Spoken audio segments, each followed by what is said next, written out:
Hi, Cal Kellogg of the Fish Sniffer magazine here.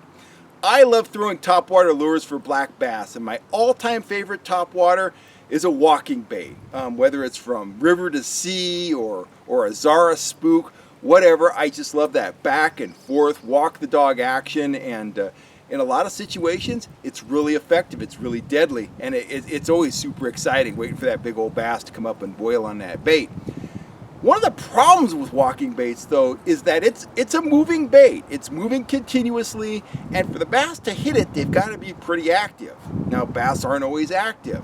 So that's where a popper comes in. I'm rigged up today. I've got a Yozuri popper on here, and I've thrown poppers from Rebel and River to Sea, a bunch of different companies, but this is a beautiful popper from Yozuri. So the cool thing about poppers is that you're working the surface, but you can keep the bait in the strike zone for an extended period of time. Let's take a closer look at how you might fish a popper. I'm going to move the camera so you're not looking at me, you're looking at the lure.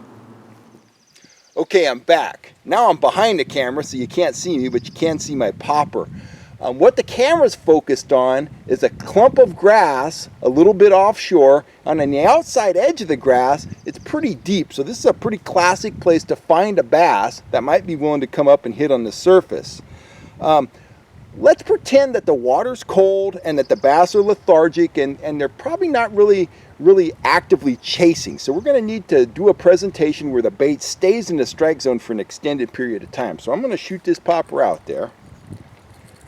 When you're using a popper or any surface lure, you always want to cast beyond the target. So that's out there a good distance.